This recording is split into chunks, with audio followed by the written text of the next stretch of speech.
প্রিয় দর্শক শ্রোতাবৃন্দ, আসসালামু আলাইকুম ও আদাব। আপনারা দেখছেন ইউটিউব চ্যানেল দৈনিক মানুষের কল্যাণের অনুষ্ঠান মানবতার ফেরিওয়ালা। সঞ্চালনায় যুক্ত আছি আমি তাসমিনা জেবেন ফ্লোরা। অনুষ্ঠানটি পরিকল্পনায় ও সার্বিক নির্দেশনায় আছেন জনাব কবির নেওয়াজ রাজ এবং কারিগরি সহযোগিতায় রয়েছেন আমাদের সঙ্গে জনাব হাসানুর রহমান সুমন। আজকে ভালোবাসা দিবস, সবার জন্য অনেক ভালোবাসা এবং অনেক শুভকামনা। আশা করি আপনারা সবাই ভালো আছেন। আমাদের অনুষ্ঠানের শেষ মুহূর্ত পর্যন্ত আমাদের সাথে থাকবেন। আমাদের অতিথিরা আমাদের সাথে হয়েছেন, তাদেরকে আমি তাদের পরিচয় দেবার জন্য একে একে অনুরোধ করছি। জনাব জাকারিয়া।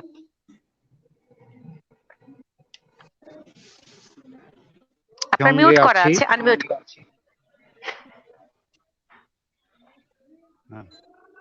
আমি এবিএম জাকারিয়া। আমি বাংলাদেশ প্রবীণ হিতেশীর সঙ্গে এলডিএ হিসাবে আছি। আর আমার একটা সংগঠন আছে, উই আর ফর উইল্ডার পারসন, ওইটার আমি আহ্বায়ক। ধন্যবাদ। জনাব শামীম আহমেদ। শামীম আহমেদ, আমি জোমান ব্যাংকের ফার্স্ট অ্যাসিস্ট্যান্ট ভাইস প্রেসিডেন্ট হিসেবে আছি। আর পাশাপাশি আমি রাস্তায় পড়ে থাকা মানসিক ভারসাম্যহীন তাদেরকে পাগল বলি, তাদের নিয়ে দীর্ঘদিন যাবৎ কাজ করে ব্যক্তিগত উদ্যোগে কাজ করে যাচ্ছি। আমার কোনো ব্যানার নাই, আর এই কাজে ফেসবুক ফ্রেন্ড কাজ করে যাচ্ছে। জনাব সাইদুর রহমান প্লিজ। জি, আসসালামু আলাইকুম, সবাইকে ভালোবাসা দিবসের শুভেচ্ছা। আমি শাহিদুর রহমান, প্রধান স্বেচ্ছাসেবক নির্ভরতা। আমি সামাজিক নিজেকে সমাজকর্মী হিসেবে পরিচিতি দিতে পছন্দ করি। কিছু সোশ্যাল ওয়ার্ক করি আমরা, শ্রমজীবীদেরকে আমরা একটা খাবারের আমাদের একটা প্রজেক্ট আছে। এছাড়া আমরা নানা ক্ষেত্রে চিকিৎসা সহ বিভিন্ন ক্ষেত্রে আমরা অসহায় মানুষদেরকে পাশে থাকি, সহায়তা দিয়ে থাকি। আমাদের সংগঠনটা হচ্ছে নির্ভরতা। এর মাধ্যমে আমরা ঢাকায় একটা প্রজেক্ট চালাচ্ছি। ধন্যবাদ। হ্যাঁ, ধন্যবাদ। মোহাম্মদ বাপ্পি। আসসালামু আলাইকুম, সবাইকে শুভেচ্ছা। আমি মোহাম্মদ বাপি। আমি কাজ করছি ইসমাইল লাইফে সাধারণ সম্পাদক হিসেবে। মূলত আমরা প্রান্তিক পর্যায়ে মানুষকে নিয়ে কাজ করি, বিশেষ করে কুষ্টিয়া জেলাতে। আচ্ছা, ধন্যবাদ। আজকের উপস্থিত সম্মানিত অতিথিরা তাদের শত ব্যস্ততার মাঝে তাদের মূল্যবান সময় দিয়ে পাশে আছেন, এই জন্য আমি আন্তরিকভাবে কৃতজ্ঞ। আর ধন্যবাদ জানাতে চাই আমাদের দেশ ও বিদেশ থেকে কাছে ও দূরের সকল দর্শক শ্রোতা ও বন্ধুরা যারা আমাদের এই অনুষ্ঠান এখন দেখছেন। এছাড়া আমি অগ্রিম অভিনন্দন ও শুভেচ্ছা জানাতে চাই সেই দর্শকদের যারা এই মুহূর্তে আমাদের সঙ্গে নেই, কিন্তু ব্যস্ততার কারণে অন্য কাজে আছেন, কিন্তু পরবর্তীতে আমাদের রেকর্ড তারা দেখবেন। আশা করছি আমাদের অনুষ্ঠান শেষ পর্যন্ত আমার দর্শক শ্রোতারা আমাদের সঙ্গে থাকবে। আপনারা আমাদের যে আজকের আয়োজন, এগুলোতে এই পোস্টের মধ্যে আপনারা লাইক কমেন্ট করবেন এবং শেয়ার দিবেন। আশা করছি যে আমরা এতে উৎসাহিত হব। আমি চলে যাব জনাব শামীম আহমেদের কাছে। মানব সেবার যে এই জগতে আসা, এর পেছনে কোনো প্রেক্ষাপট আছে কি, বা কিভাবে এলেন? আসলে সেরকম কোনো প্রেক্ষাপট নাই। আমি মূলত 2015 সালে বান্দরবনের থানচিতে গেছিলাম আমার অফিসের 14 জন কলিগ নিয়ে। ওখানে গিয়ে দেখি বান্দরবনের থানচিতে শীতের সকাল একটা মানসিক ভারসাম্য, অর্থাৎ আমরা যাদেরকে পাগল বলি, এরকম একটা মেয়ে গাছের নিচে বসে আছে। দেখতে আমার খারাপ লাগে। তারপর আমরা তো ট্যুরে গেছিলাম, 2 দিনের ট্যুরে। তা আমরা ঘুরে যখন চলে আসি বান্দরবন থেকে, থানচি থেকে, তখন আবার দেখি মেয়েটা ওই একই জায়গায়। অর্থাৎ যেদিন দেখলাম সকালবেলা, পরের দিন যখন আমরা ব্যাক করি, পরের দিনও দেখি একই জায়গায় বসে আছে। দেখে আমার বিষয়টা খারাপ লাগলো। তারপর মেয়েটাকে কিছু খাবার দিই, আর তারপরে আমরা ঢাকা চলে আসি। ঢাকা আসার পর আমার ঘুরে ঘুরে আমি থানচিতে চলে যাই, ওই মেয়েটার কাছে আমার ইয়াটা চলে যায়। এরপর একটা পর্যায়ে প্ল্যান করে মেয়েটাকে আমি ঢাকা থেকে একটা গাড়ি নিয়ে আমরা সেই বান্দরবন নিয়ে এসে তাকে সুস্থ করে মানুষের রেখে চিকিৎসা দিয়ে সুস্থ করে তার পরিবার খুঁজে বের করে দেন, পরিবার ফিরে দিই। তো ওই থেকে কাজটা শুরু আর কি। তো এখনো মানে কাজটা করে যাচ্ছি। রাস্তায় যারা মানসিক ভারসাম্য, অর্থাৎ আমরা যাদেরকে পাগল বলি, তাদের নিয়ে আমি কাজ করে যাচ্ছি ব্যক্তিগত থেকে। এবং আমি আমার কাজটাকে ফেসবুকের মাধ্যমে এবং বিভিন্ন গণমাধ্যমে প্রচার হয়েছে, যার কারণে আরো অনেকে উৎসাহিত হচ্ছে এবং আমার কাজটা দেখে আরো অনেকে মানসিক ভারসাম্যহীন পেশেন্টদের কাছে এগিয়ে আসতেছে এবং কাজ করে যাচ্ছে। এইভাবেই কাজটা শুরু হয়। ধন্যবাদ শামীম। আমি চলে যাব মোহাম্মদ বাপ্পির কাছে। আপনাদেরকে তো মানবতার ফেরিওয়ালা বলা হয়, আপনারা কোন কোন বিষয় নিয়ে বর্তমানে কাজ করছেন?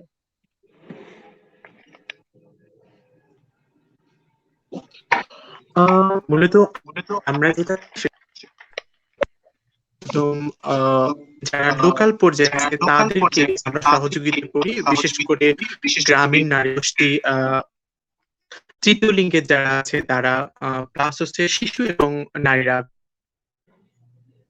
হ্যালো, শিশু এবং নারীরা বিশেষ করে যারা সমাজের সুবিধা বঞ্চিত, যারা সমাজ থেকে একটু আলাদা, সমাজের মানুষ তাদেরকে ভালো দৃষ্টিতে দেখছে না, সমাজের মানুষ তাদেরকে সঠিকভাবে নিচ্ছে না, এই মানুষগুলোকে মূলত আমরা সাপোর্ট করে যাচ্ছি।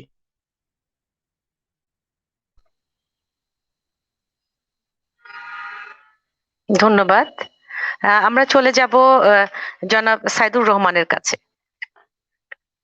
আপনি কি আমার কথা শুনতে পাচ্ছেন? আপনার কাজের ধরন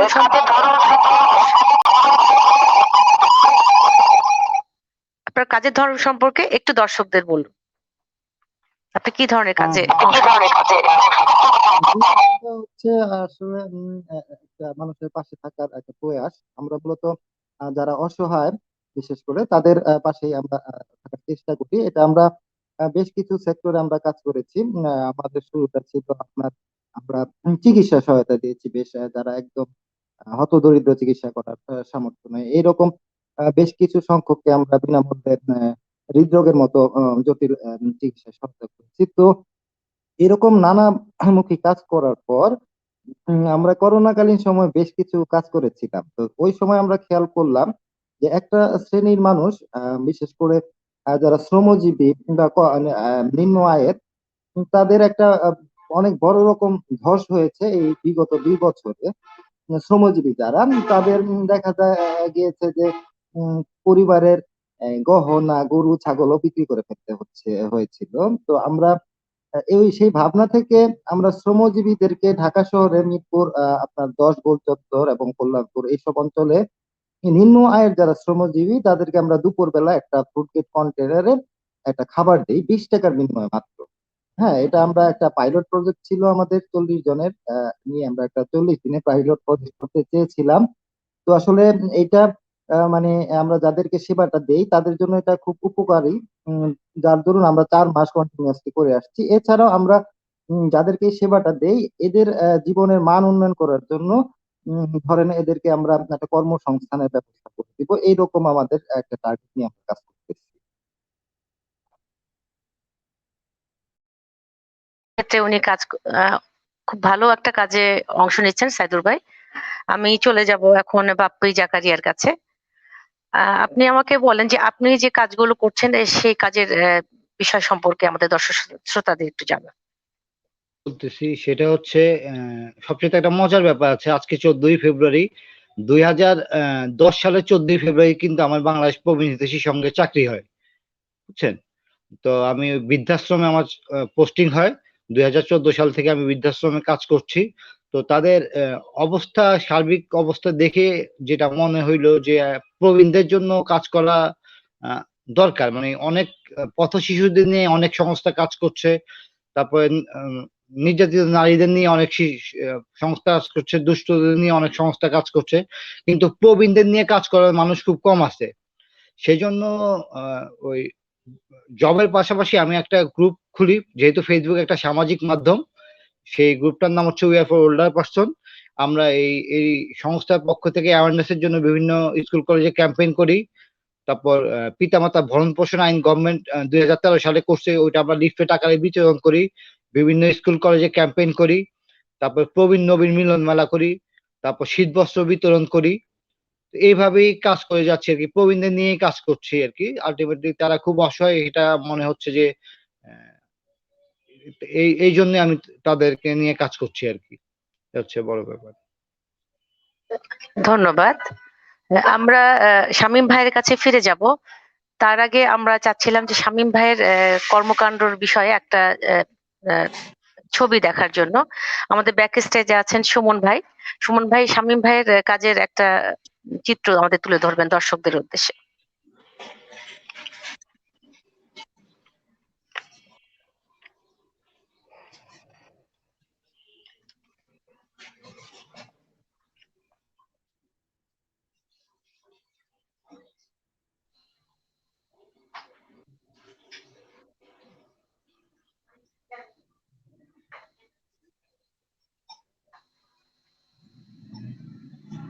আমরা এটা কার্ডটা দেখলাম, ইয়াটা এটা দেখলাম বোধহয় আমাদের বাপ্পি ভাইয়ের ইয়াটা দেখলাম না, ভিডিওটা দেখলাম বোধহয়, না শামীম ভাই?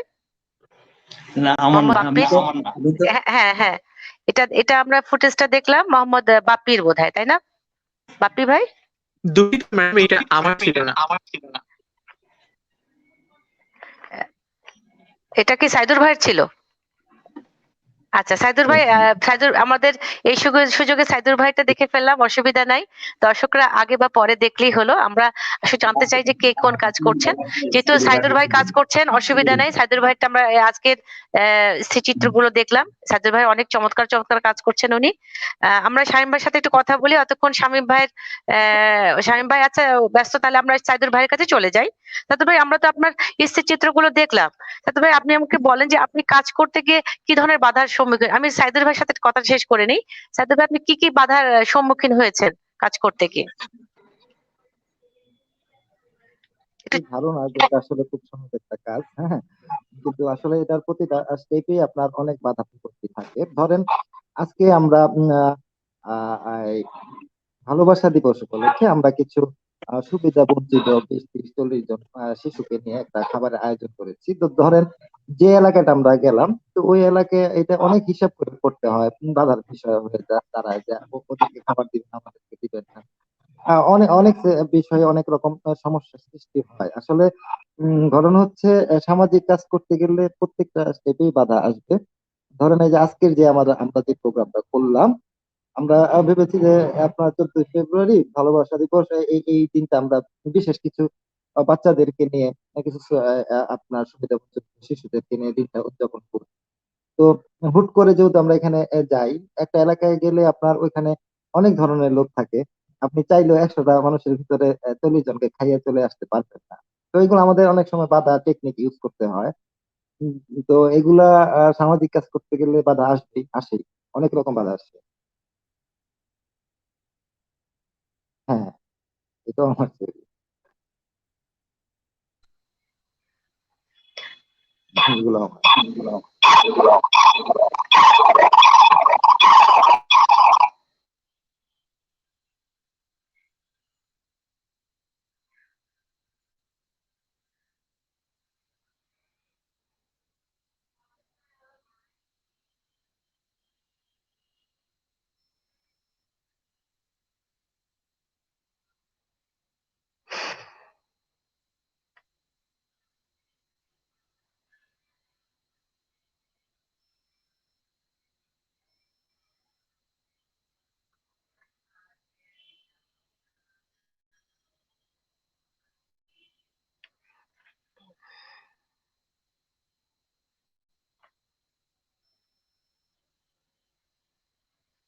ধন্যবাদ সাইদুর ভাই। আমরা আপনার অনেকগুলো অনেকগুলো চমৎকার চমৎকার ছবি দেখলাম, খুবই হৃদয়ে স্পর্শ করার মতো।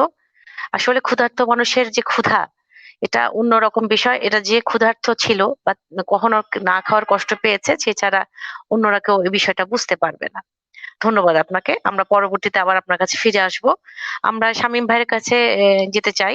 শামীম ভাইয়ের যে আমরা কিছু স্থিরচিত্র পেয়েছিলাম, আমাদের ব্যাক স্টেজ থেকে সুমন ভাই যদি আমাদের সহযোগিতা করতেন, তাহলে আমরা শামীম ভাইয়ের স্থিরচিত্রগুলো দেখতে পাবো। আচ্ছা, এই ছবিগুলো আমার না। আচ্ছা, এগুলো আপনার না, এগুলো হলো সাইদুর ভাইয়ের, না?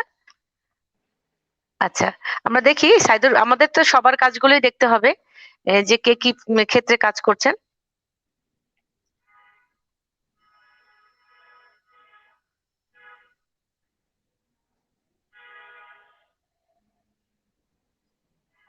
আচ্ছা, আপনার এতক্ষণ তাহলে আমাদের ব্যাকস্টেজ সুমন ভাইকে বলবো যে শামীম ভাইয়ের কাজের বিষয়টা একটু দেখে ওনাকে একটু পরে আমরা চালু করব। এতক্ষণ আমরা একটু ওনার কাছে প্রশ্নমালায় যাই।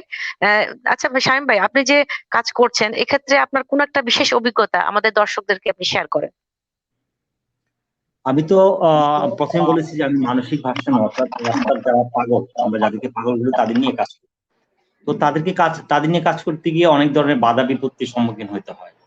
যেমন সে একটা মানসিক রোগীকে যদি আমরা রেস্কিউ করতে যাই, ওখানে দেখা যায় অনেক মানুষ জড়ো হয়ে যায় এবং প্রশ্ন করে যে এই মানুষটাকে কোথায় নিয়ে যাচ্ছে, কেন নিয়ে যাচ্ছে। আবার অনেকের ধারণা যে ওই মানুষটাকে নিয়ে এসে তার কিডনি বিক্রি করে ফেলবো কিনা বা তাকে পাচার করে দিব কিনা, যেহেতু আমরা নারীদেরকে নিয়ে কাজ করতেছি। তো এই ধরনের অনেক বাধা এবং প্রশাসন অনেক সময় চলে আসে, এসে তারও প্রশ্ন করে যে এই মেয়েটাকে কোথায় নিয়ে যাচ্ছেন বা এই রুগীটাকে কোথায় নিয়ে যাচ্ছেন। এই ধরনের কিছু প্রশ্নের সম্মুখীন হতে হয়। তাছাড়া মানুষ রুগী নিয়ে যখন কাজ করি, যেমন আমি একটা পেশেন্ট নিয়ে কাজ করতেছিলাম মহাখালীতে, একটা মা এবং মেয়ে শিকল দিয়ে বাঁধা ছিল। মাটার কোমরের শিকল এবং মেয়েটার পায়ের শিকল দিয়ে বাঁধা ছিল। হীরামণি এবং জান্নাত, মাটার নাম হীরামণি, জান্নাত। তাদেরকে যখন আমি রেস্কিউ করি মহাখালীতে, যে আমার মনে আছে 2 বছর আগে রোজার সময়, মহিলাটা মানে পাগল মাটা যখন আমাকে দেখে তখন সে পাথর দিয়ে আমাকে মারতে আসে, বড় একটা পাথর নিয়ে আসছে আমাকে মারবে। অর্থাৎ আমি ওই মাটার ধারণা আমি তার বাচ্চাটাকে চুরি করে নিয়ে যাব, যার কারণে মহিলাটা পাথর নিয়ে আমাকে মানে দূরান দিয়ে আমি পরে যেভাবে চলে আসে। তারপরও আমি হাল ছাড়ি নাই, একটা পর্যায়ে রেস্কিউ করি। তো এই কাজ করতে গিয়ে অনেক ধরনের বাধার সম্মুখীন হতে হয় এবং এলাকার লোকজন অনেকে জড়ো হয়ে যায়, তারা আমাদেরকে বাধা দেয় যে কেন নিয়ে যাচ্ছেন, কোথায় নিয়ে যাচ্ছেন। তখন আমি মাঝে মধ্যে তাদেরকে প্রশ্ন করি, ভাই আপনারা নিজেরাও করবেন না, আমাদেরকে করতে দিবেন। আমি একটু যোগ করি। আমি যখন আমি শামীম ভাইয়ের সঙ্গে একটা ইভেন্টে যাওয়ার সুযোগ হয়েছিল, সেটা নেত্রকোনাতে, রাত্রে 3টার সময় আমরা ওই নেত্রকোনাতে পৌঁছালাম। ওইটা হাতে পচন ধরেছিল। শামীম ভাই, আপনার মনে আছে কিনা, যখন আমরা রাত 3টার সময় মনে পড়ে ধানের ক্ষেত, কি জঙ্গল, ঝিঝি পোকা, ওই মুহূর্তে আমরা যাচ্ছিলাম। একটা ভুতুড়ে পরিবেশ ছিল। গ্রামের মানুষজন আমাদের ঢুকতেই দেবে না গ্রামে, যে কোথায় যাচ্ছে, কোথা থেকে আসলো, কেন রাত্রে। এই যে বাধা, এই বাধা গুলো কিন্তু প্রতিটা সেক্টরে আছে। তবে আনন্দ লাগে তখনই বাধাগুলো পার করার পর, যখন একটা পেশেন্টকে আমরা রেস্কিউ করে নিয়ে আসি, মানুষের হাসপাতালে ভর্তি করায়, তার ট্রিটমেন্ট করানোর পর তার যখন বাড়িঘর খুঁজে পাওয়া যায় এবং তার ফ্যামিলিকে খুঁজে পাওয়া যায়, এটা তৃপ্তিটা আসলে ফেসবুকে বলে মানে ভাষায় বলা যাবে না। মানে চোখে পানি চলে আসে তাদের যে মিলন মেলাটা। অর্থাৎ সে আমি অন্তরের কথা যদি বলি, বান্দরবান থেকে যে মেয়েটা নিয়ে আসছিলাম, তাকে তো বান্দরবান থানচিতে নিয়ে আসি। নিয়ে আসার পর তাকে সুস্থ করলাম, সুস্থ করার পর তার পরিবার খুঁজে বের করলাম। তাকে পেলাম আমরা থানচিতে, আর তার বাড়ি হলো ব্রাহ্মণবাড়িয়া জেলার একটা উপজেলাতে, সরাইল উপজেলাতে। তো তার হাজবেন্ড যখন ঢাকায় আসে আমার বাসায়, মেয়েটা সুস্থ হওয়ার পর আমার বাসায় তার হাজবেন্ডকে এবং তার ফ্যামিলিকে ইনভাইট করি। তার হাজবেন্ড এবং বাচ্চারা যখন আসে এবং তারা যখন প্রথম দেখলো, অর্থাৎ 5 বছর আগে হারা গেছিল মহিলাটা, ওই বান্দরবান থানচি যে মহিলাটা কথা বলছে, 5 বছর পর যখন তারা একসাথে মানে একজন আরেকজনকে, অর্থাৎ মহিলাটা তার হাজবেন্ডকে দেখলো, বাচ্চা তার মাকে দেখলো, এই যে দেখা বা মানে মিলনটা, এটা অসম্ভব, একটা মানে ভাষায় প্রকাশ করা যাবে না, চোখে পানি চলে আসবে। যার কারণে আমরা এই কাজগুলো করে যাচ্ছি মানসিক ভারসাম্য। অর্থাৎ একটা জিনিস বলি, আপনারা দেখেন যে অনেক সেক্টর নিয়ে কাজ হচ্ছে, বৃদ্ধা বলেন, তারপর স্ট্রিট চিলড্রেন বলেন, থার্ড জেন্ডার বলেন, সবাইকে নিয়ে কাজ হচ্ছে, কিন্তু মানসিক ভারসাম্যহীন তাদেরকে নিয়ে কাজ কেউ করতেছে না। কোনো এনজিও না, কোনো ব্যক্তিগত উদ্যোগে না, সরকারের সাইড থেকে কোনো কাজ হচ্ছে না, সব সেক্টরে কাজ হচ্ছে। তো এই সেক্টরটাতে আরো বেশি কাজ করা দরকার। যেমন বৃদ্ধা, ওল্ড হোম কিন্তু সরকারি ভাবে আছে, ভিকটিম সেন্টার আছে, প্লাস বেসরকারি ভাবে অনেক এনজিওরা করতেছে, বাট মানসিক ভারসাম্য নিয়ে কজন কাজ করতেছে? তারা সবচেয়ে বেশি অসহায়। দেখেন একটা মানসিক ভারসাম্যহীন একটা সে কিন্তু কিছু বলতে পারে না, তার যখন খিদা লাগে, একটা সুস্থ রাস্তায় পড়ে থাকে তখন কিন্তু মানুষ ভয় পায়, পাগল সর এরকম একটা ভয়। রাইট। তো একটা মানসিক রোগী কিন্তু সে বলতে পারে না যে আমার খিদা লাগছে, আমাকে খিদা দেন। কিন্তু একটা পথ শিশু বলেন, একটা থার্ড জেন্ডার বলেন, একটা বৃদ্ধা বলেন, তারা কিন্তু বলতে পারতেছে মাকে আমার একটা ভাত দো, ওরা কিন্তু বলতে পারে না। সবচেয়ে বেশি অসহায় আমি মনে করি মানসিক ভারসাম্য অর্থাৎ মেন্টাল ডিসঅর্ডার যারা পেশেন্ট আছে, রাস্তা যারা পড়েছে তারা বেশি ডিসঅর্ডার মানে অসহায়, তাদেরকে নিয়ে আরো বেশি কাজ করা উচিত। একজন শামীম বা 2-4 জন দিয়ে এটা সমাধান সম্ভব না, আরো অনেকে এগিয়ে আসা উচিত। ধন্যবাদ। শামীম ভাইয়ের স্টিল চিত্রগুলোকে আমরা সংগ্রহ করতে পেরেছি। আমাদের ব্যাক স্টেজে সুমন ভাই যদি সম্ভব হয় দেখাবেন, আর না হলে আমরা আপনি ওটা শামীম ভাইয়ের সাথে সংগ্রহ করা হলে আমরা অতক্ষণ আমরা আরেকজনের সাথে কথা বলি। আমরা দৈনিক মানুষের কল্যাণে প্রতিদিন পত্রিকার কর্তৃপক্ষকে ধন্যবাদ জানাতে চাই, কারণ আমাদেরকে এমন একটা চমৎকার অনুষ্ঠানের সুযোগ করে দিয়েছেন তারা। আর প্রিয় দর্শক শ্রোতা, আশা করছি অনুষ্ঠানের শেষ মুহূর্ত পর্যন্ত আপনারা আমাদের সাথে থাকবেন এবং অতিথিদের প্রশ্ন করবেন, এবং করোনাকালীন এই সময়ে আমরা সবাই সজাগ থাকবো এবং একজন অপরের জন্য দোয়া করব যেন সবাই সুস্থ ও সুন্দর থাকতে পারি। আমাদের ব্যাক স্টেজে আছেন সুমন ভাই। সুমন ভাইয়ের পক্ষে কি সম্ভব হয়েছে?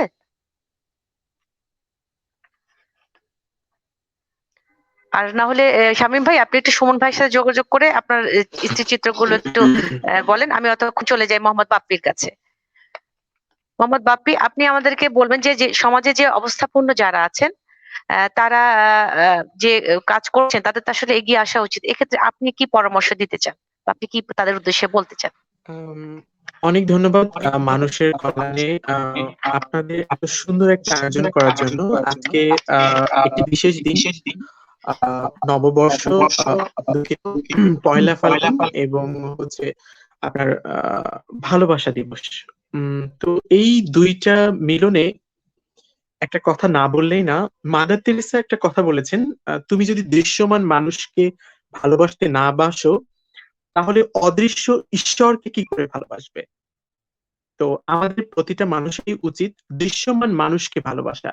দৃশ্যমান মানুষকে ভালোবাসতে পারলে ঈশ্বরকেও ভালোবাসা যাবে। তো যেটা বিষয়, আমরা যেটা কাজগুলো করে থাকি সেটা হচ্ছে যে একদম প্রান্তিক পর্যায়ের, বিশেষ করে তৃতীয় লিঙ্গে যারা আছে এরা কিন্তু সমাজের একটা সবসময় কি বলবো একটা বঞ্চিত অংশ।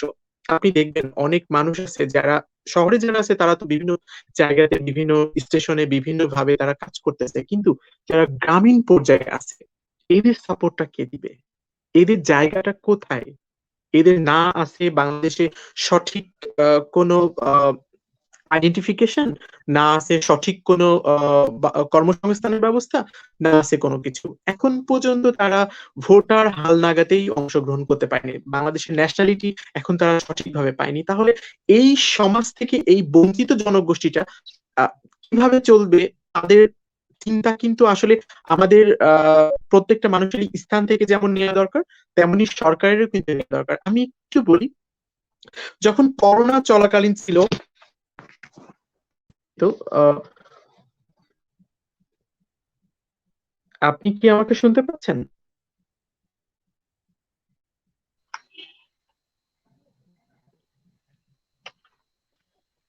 শুনতে পাচ্ছি, আপনি বলেন।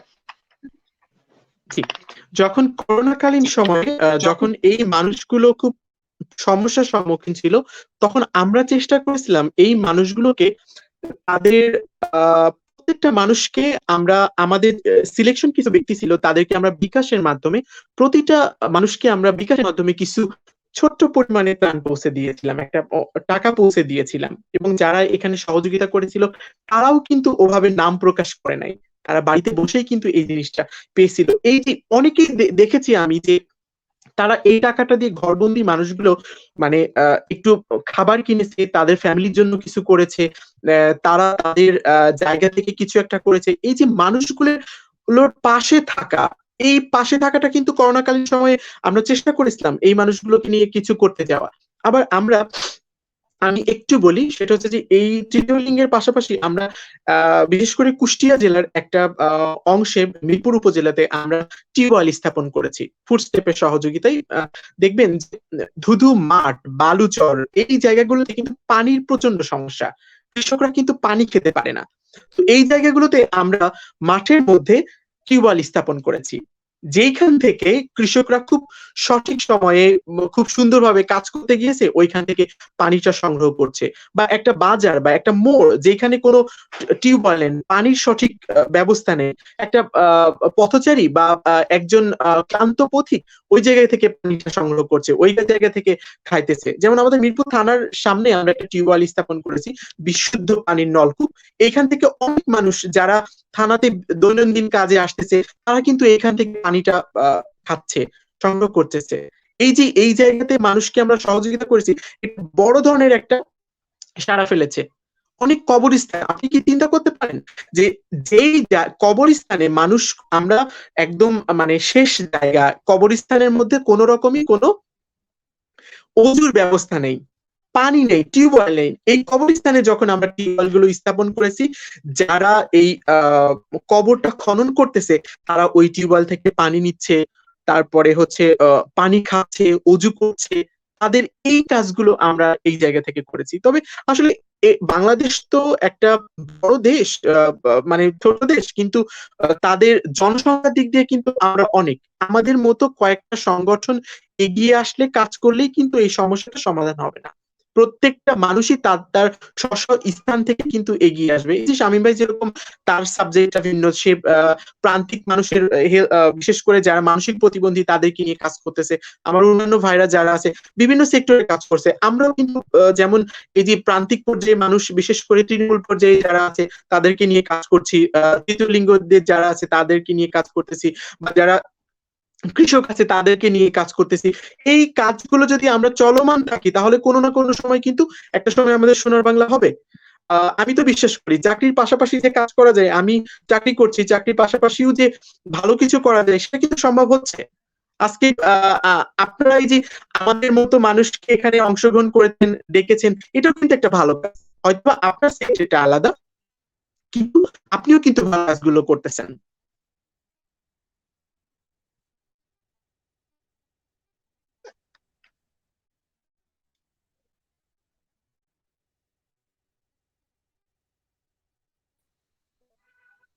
মোহাম্মদ তো বাপ্পি, আপনি কন্টিনিউ করেন। হ্যাঁ, জি, তো এই ভালো কাজগুলো কিন্তু মানে চলমান আছে। আমি আরেকটু বলি, যখন করোনার কুষ্টিয়া জেলা, বিশেষ করে মিরপুর উপজেলার কুষ্টিয়া জেলা রেড সিগন্যালে ছিল, আমরা ঢাকা থেকে কমপ্লিট সিলিন্ডার নিয়ে এসেছিলাম, অক্সিজেন সিলিন্ডার, যেটা আমাদের অত্র অঞ্চলে আশেপাশে কোথাও ছিল না। এই মানুষগুলোতে আমাদের ভলান্টিয়াররা, ছেলেরা একেবারে মোটরসাইকেল করে মানে রাত ৩টার সময় তারা অক্সিজেন সিলিন্ডার গুলো মানুষের বাড়িতে পৌঁছে দিয়েছে। আপনি জানেন এই মানুষ, কত মানুষকে দেখেছি একেবারে অক্সিজেনের অভাবে তারা মারা গিয়েছে। নেই কোনো অক্সিজেন, নেই কোনো স্বাস্থ্যসেবা, অনেক প্রবলেম ছিল। একটা হসপিটালে একা সরকারের পক্ষে এত জনবহুল দেশে মানে কাজ করা সম্ভব না।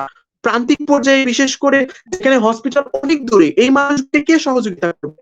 আমাদের ভলেন্টিয়াররা এই মানুষগুলোকে মোটরসাইকেলে, আমাদের হটলাইন ছিল, ফোন করেছে, আমাদের ছেলেরা বাড়ি বাড়ি গিয়ে, আমরা কিন্তু কিভাবে অক্সিজেন সিলিন্ডার সেট আপ করতে হয় নিজেরাও জানতাম না। আমরা কিন্তু ইউটিউব দেখে শিখেছি, আমরা জেনেছি। তারপরে কিন্তু এই মাগুলোকে, আর তখন তো করোনার সময় তো কেউ করোনার পেশেন্টকে স্পর্শ করতো না, শুয়ে দেখতো না, কিন্তু আমাদের ছেলেরা সবকিছু ভুলে, আমি আপনাকে বলি, আমার কোভিড হয়েছিল প্রথম, আমি যখন ঢাকা থেকে আসার পরে, তখন রেড সিগন্যাল চলছিল, অফিস বন্ধ হয়ে গেল। ঢাকা থেকে আমি যখন কুষ্টিয়াতে আসলাম, আমার বাড়ির পাশে একজন চাচা, উনি করোনা আক্রান্ত ছিল, ওনার অক্সিজেন লেভেল মারাত্মক কমে গিয়েছিল। তো আমাদের ইসমাইল লাইফের যে যেটা ছিল অক্সিজেন সিলিন্ডার, এটা ফুড স্টেপ আমাদেরকে সহযোগিতা করেছিল। এই অক্সিজেন সিলিন্ডার দিয়েই কিন্তু আমরা শুরু করলাম এই মানুষগুলোকে সাপোর্ট দেওয়া। পরবর্তীতে অনেকগুলো অক্সিজেন সিলিন্ডার আমাদের বিভিন্ন ভাবে সহযোগিতা করেছে, ফুড স্টেপ চলে এসেছে আমাদের কাছে। এই মানুষগুলোকে কিন্তু পৌঁছে দিয়েছি। কেউ কিন্তু কাজ করতে চায়নি, কিন্তু প্রান্তিক পর্যায়ে এই মানুষগুলো তো মরে যাচ্ছিল, তারা কোথায় পাবে সাপোর্ট? বিনামূল্যে আমরা এই কাজগুলো কিন্তু করেছি। অনেক প্রতিষ্ঠান আছে যারা ঢাকা শহর কেন্দ্রিক কাজ করেছে, কিন্তু গ্রাম পর্যায়ে কজন মানুষ করে? অনেক প্রতিষ্ঠান আছে যাদের না লোগো, নো লাইসেন্স, কোনো কিছু নেই। ফেসবুকে একটা পেজ খুলে বিভিন্নভাবে আমরা অনেকগুলো নিউজ দেখেছি, যারা বিভিন্নভাবে টাকা তুলে বিভিন্নভাবে মানুষকে ধোকা দিয়ে এই কাজগুলো করছে।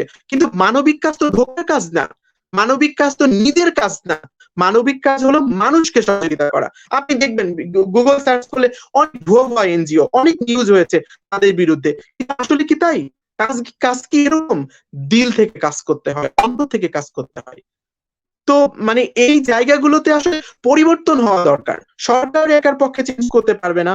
আমরা আজকে চাকরি করতেছি, আমাদের তো পরিবার আছে। একটা সময় আমাদের ইয়াং আছি, শামীম ভাই ইয়াং আছে, একটা সময় তাকেও ছাড়তে হবে, আমাদেরকেও ছাড়তে হবে। কিন্তু ছাড়ার আগে অন্তত পক্ষে এই তারুণ্যের মাধ্যমে কিন্তু এই প্ল্যাটফর্মটা চেঞ্জ করা দরকার আপা। আপনারা যে উদ্যোগটা নিয়েছেন, আমার মনে হয় যে এই কিছু ভুয়া সংগঠনের কারণে আমাদের মতো যারা কাজ করতেছি এই মানুষগুলো প্রবলেম সৃষ্টি হয়। আপনি দেখবেন, আমি একটু বলি যেহেতু সুযোগ হয়েছে, অনেক হলুদ সাংবাদিক আছে যারা বিভিন্ন ভাবে নিউজ করে মানুষকে মানে দামিয়ে রাখার জন্য। একটা ভালো কাজ করতেছে, হ্যাঁ এই এই ইসমাইল লাইফ এত ভালো কাজ করতেছে, কোথা থেকে এরা করতেছে, দাও একটা নিউজ, ভুয়া নিউজ করে। তখন কিন্তু আমাদের মতো তরুণের ভাবনা কিন্তু নষ্ট হয়ে যায়। আমরা কিন্তু চাইলেও এই কাজগুলো করতে পারি না, কারণ আমাদের বিরুদ্ধে এই হলুদ সাংবাদিক গুলো লেগে যাচ্ছে। কিন্তু দেখেন, ডেইলি স্টারের মতো আরো অন্যান্য পত্রিকার মতো অনেক পত্রিকা কিন্তু আমাদেরকে নিয়ে পজিটিভ নিউজ করছে। আজকে আপনিও লাইভ করতেছেন। আপনারা যদি আমাদেরকে সহযোগিতা না করেন, আপনারা যদি আমাদেরকে অনুপ্রেরণা না দেন, তাহলে আমরা কোথায় যাব? এই তরুণ সমাজ কোথায় যাবে? এই পিছিয়ে পড়া তৃতীয় লিঙ্গের মানুষ বা এই প্রান্তিক নারী, প্রান্তিক শিশুরা কোথায় যাবে যারা তৃণমূলে কাজ করছে? এই কাজগুলো কোথায় গিয়ে পৌঁছাবে? তো মানুষের তো উচিত যে অন্তত পক্ষে আমাদের অনুপ্রেরণা দিয়ে এই কাজগুলোকে আরো এগিয়ে নিয়ে যাওয়া, যেন আমরা নিজ দায়িত্বে আরো অন্য প্রজন্ম যারা নেক্সট আসবে তারাও যেন এই কাজগুলো করতে পারে। আজকে আমাদের অঙ্কুরে যদি বিনষ্ট করে দেওয়া হয়, তাহলে তো আমরা এই কাজগুলো করতে পারবো না। মানবিক কাজ তো এরকম হয় না। আমি নিজে দেখেছি, আমি কিছু কাজে স্বামীর সাথে ছিলাম। এই যে মানুষের গায়ে পচন ধরেছে আপা, আপনি কি বুঝতে পারছেন? এই মানুষগুলোকে হেল্প করা এটা কিন্তু কম কথা না, যাদেরকে আমরা ডিনাই করি রাত্রের আধারে। যখন আমি আপনাকে একটু বলি, মানুষের বাড়িতে খাবার নেই, মানুষ কষ্টে আছে। আমি ঢাকাতে আছি, আমার এখানকার স্থানীয় কাউন্সিলর টেলিফোন করে বলতেছে, বাপ্পি তোমরা তো এনজিও তে কাজ করো, সংগঠন করো, দেখো না কিছু করতে পারো কিনা। মানুষের হাহাকার, অনেক মানুষ কষ্টে আছে। গভর্নমেন্ট থেকে 10 কেজি করে চাউল দেওয়ার কথা, দিয়েছে 8 কেজি করে, মেপে দেখেছে 8 কেজি, 2 কেজি করে নাই। ঠিক আছে, তো এই আমি বললাম ঠিক আছে ভাই, আপনি একটু ওয়েট করেন, আমরা একটু ব্যবস্থা করতেছি। আমি আমার বিভিন্ন ফ্রেন্ড, আমি নিজে আগে ডোনেট করলাম, তারপরে আমাদের ফ্রেন্ডরা সহ আমাদের ফরেন যারা আছে তারা সহযোগিতা করলো। আমি ছেলেদেরকে বললাম, আমাদের ভলেন্টিয়ারদের, যাও তোমরা লিস্ট করো, একদম প্রান্তিক পর্যায়ে যে সকল মানুষ আছে তাদের লিস্ট করো। বাড়ি বাড়ি গিয়ে তারা এই খাবারগুলো রাতের অন্ধকারে পৌঁছে দিয়েছে। এটাই হচ্ছে মানবতা। লাইন ধরে দাঁড় করিয়ে মানুষকে এক প্যাকেট খাবার দিয়ে ছবি তোলা, এটা কখনো মানবতা হতে পারে না। এটা হচ্ছে লোক দেখানো মানবতা। এই লোক দেখানো মানবতা ইসমাইল লাইফ কখনোই করে না, ভবিষ্যতে করবেও না। সামনের দিনে আমরা বায়োগ্যাস প্ল্যান্ট নিয়ে কাজ করতে যাচ্ছি ফুড স্টেপের সাথে। তো আমরা কিন্তু এরকম মানে ছবির মধ্যে থাকি না, আমরা বাস্তব ধর্মিক কিছু কাজ করতে চাই, যেটা আসলেই মানুষের প্রয়োজন। আপনি দেখেন, বাংলাদেশে এখন গ্যাসের দাম বৃদ্ধি পেয়েছে। আজকে সামনের দিনে প্রত্যেকটা জিনিসের ঊর্ধ্বগতি, ঠিক আছে, বাংলাদেশ উন্নয়নশীল দেশ হিসেবে চলে যাচ্ছে, তো সবকিছু তো দাম বাড়বেই। কিন্তু আমাদের যা আছে, আমাদের যা প্রাকৃতিক সম্পদ আছে বা আমাদের যা আছে, সেটা তো ব্যবহার সঠিকভাবে করতে হবে, তাই না? আপনি জানেন আপা, একটু বলি, কুষ্টিয়া হচ্ছে গরু, বিশেষ করে কুষ্টিয়ার গরু কিন্তু সব জায়গাতে যায়, মানে কোরবানির সময় এই অঞ্চলে কিন্তু প্রচুর গরু উৎপাদন হয়। তো গরুর বিষটা থেকে আমরা প্ল্যান করছি যে বায়োগ্যাস প্ল্যান্টটা কিভাবে করা যায়। সামনের দিনে আমরা এই কাজগুলো করব।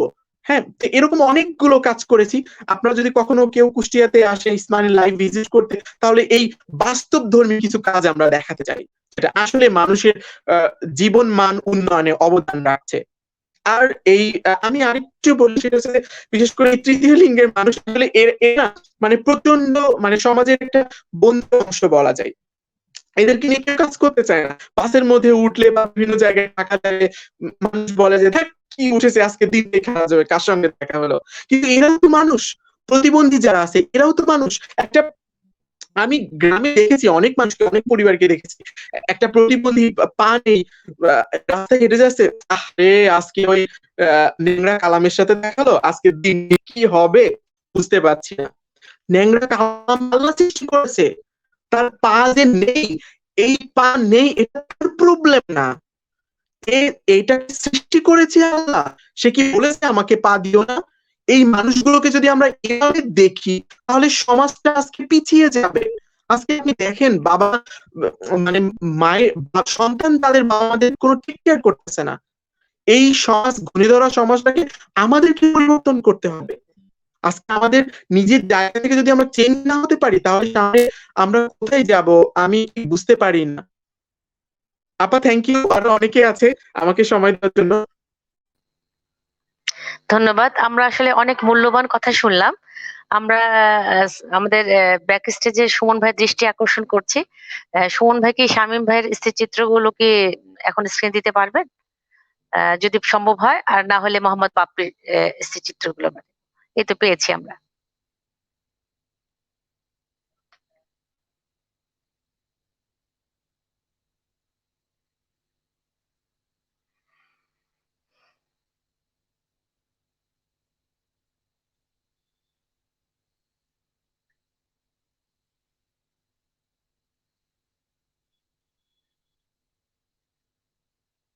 ধন্যবাদ জনাব সুমন।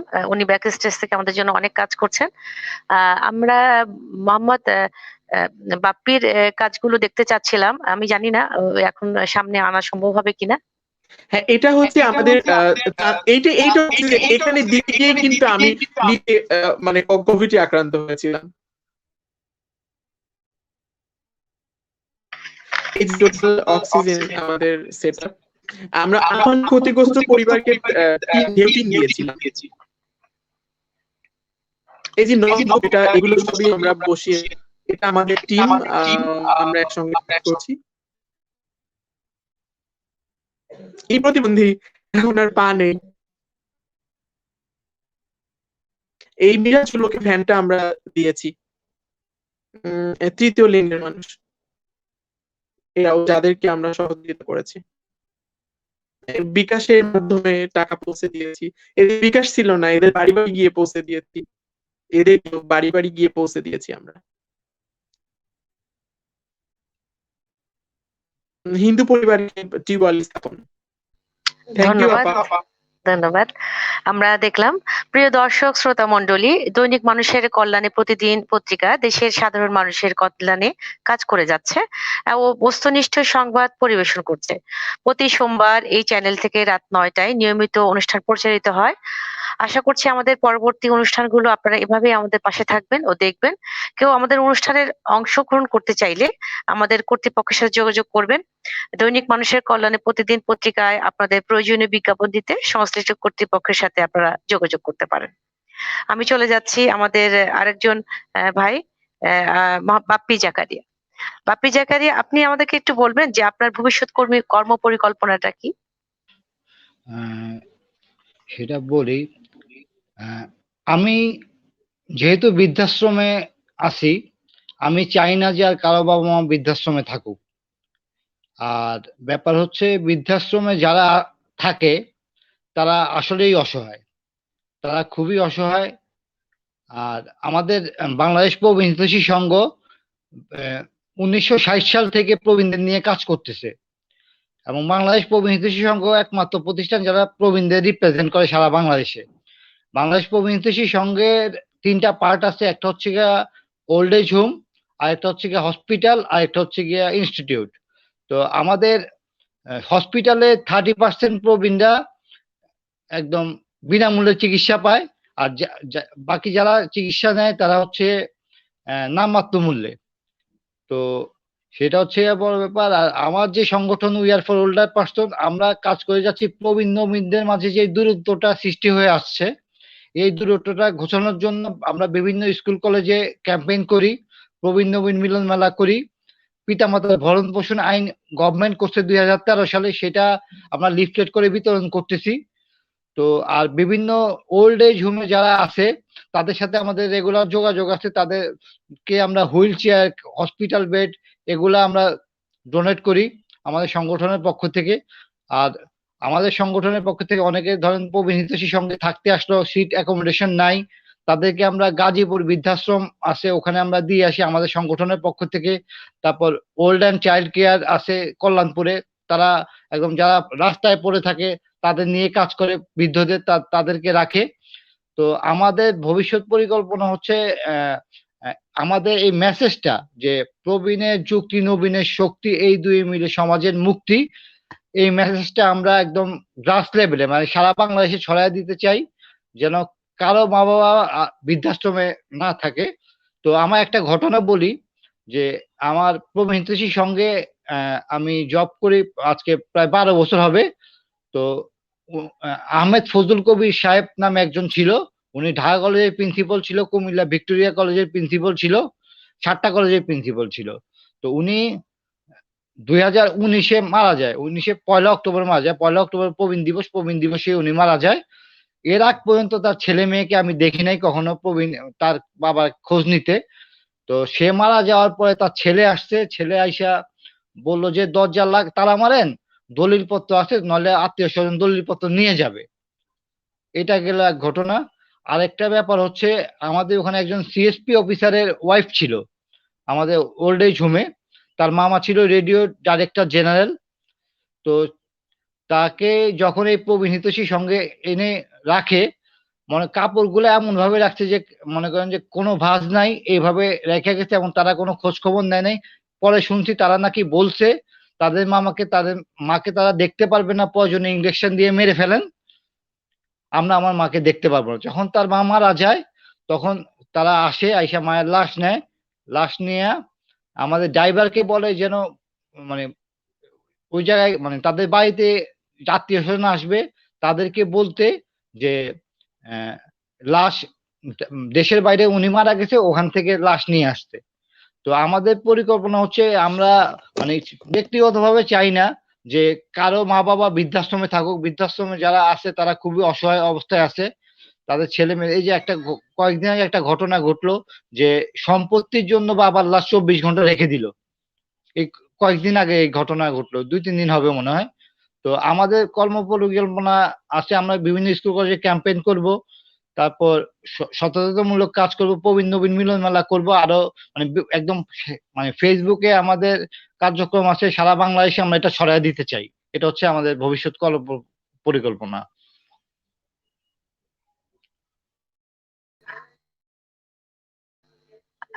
জাকারিয়া ভাই, আপনাকে অসংখ্য ধন্যবাদ।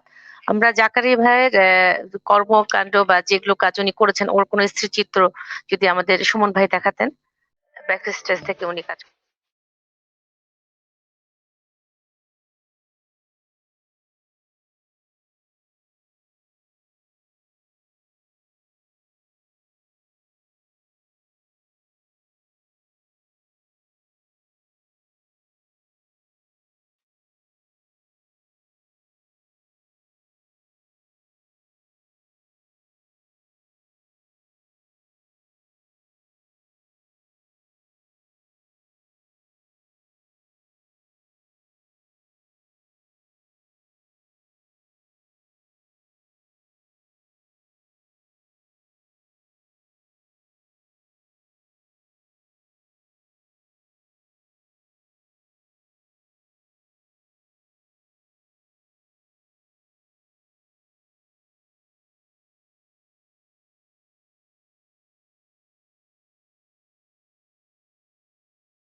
ধন্যবাদ জাকারিয়া ভাইকে।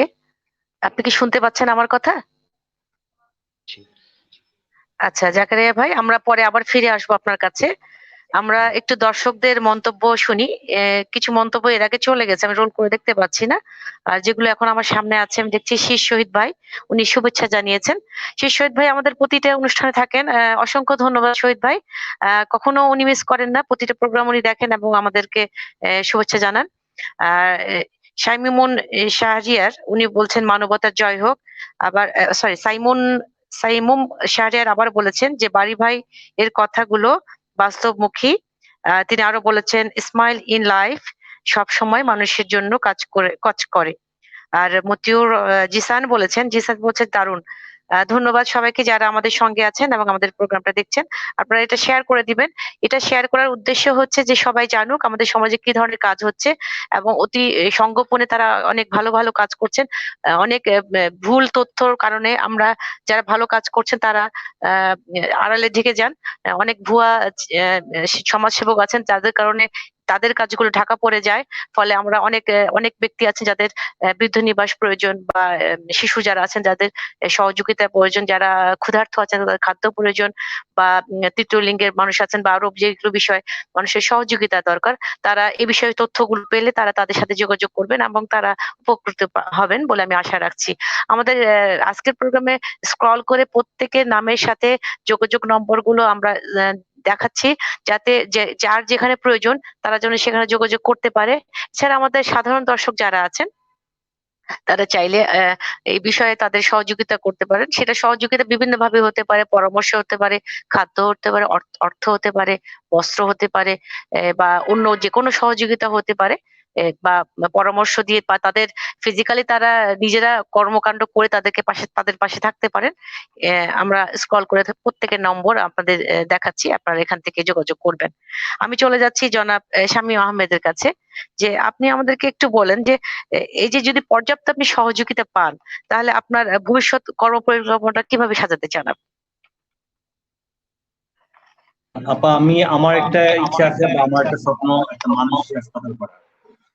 এটা দীর্ঘদিন যাবতই আমার এই স্বপ্নটা, যে আমি একটা মানসিক হাসপাতাল করব যেখানে রাস্তায় পড়ে থেকে অসহায় মানুষগুলোর, শুধু মানসিক পেশেন্ট যারা আছে তাদের চিকিৎসা, বিনামূল্যে চিকিৎসা দিয়ে সুস্থ করে এবং পুনর্বাসন করা হবে। তো সেই লক্ষ্যে কাজ করে যাচ্ছি।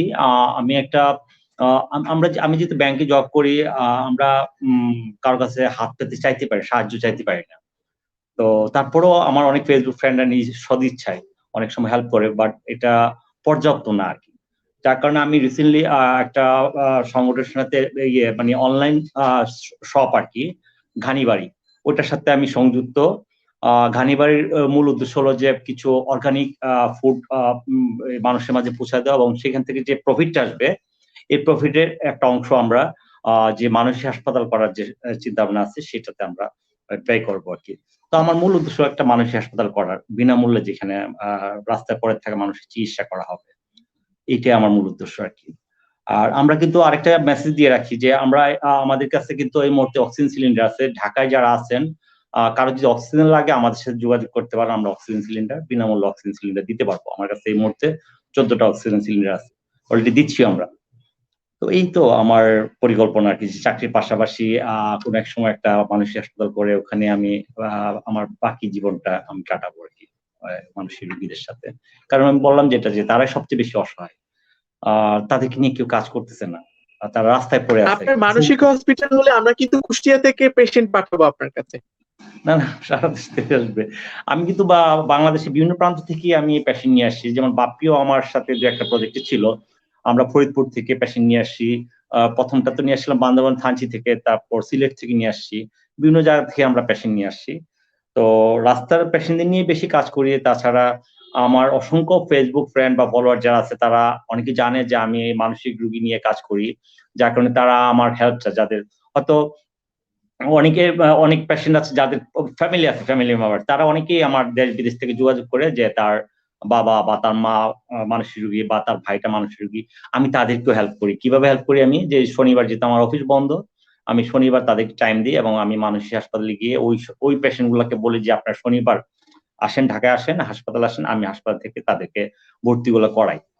তো এভাবে আমি মানসিক রোগী নিয়ে আমি কাজ করে যাচ্ছি। এবং আমি ইদানিং বেশ কিছুদিন যাবো দেখতেছি যে ফেসবুকে, যে আমার এই কাজটা দেখে অনেকেই এখন কাজগুলো করতেছে। আমি নাম বলবো না, অনেকে রাস্তার যে এই পেশেন্ট গুলো নিয়ে অনেকেই কাজ করতেছে। এটি আমার অ্যাচিভমেন্ট আমি মনে করি, যে আমার এই প্রচারের কারণে আজকে মানুষজন জানছে।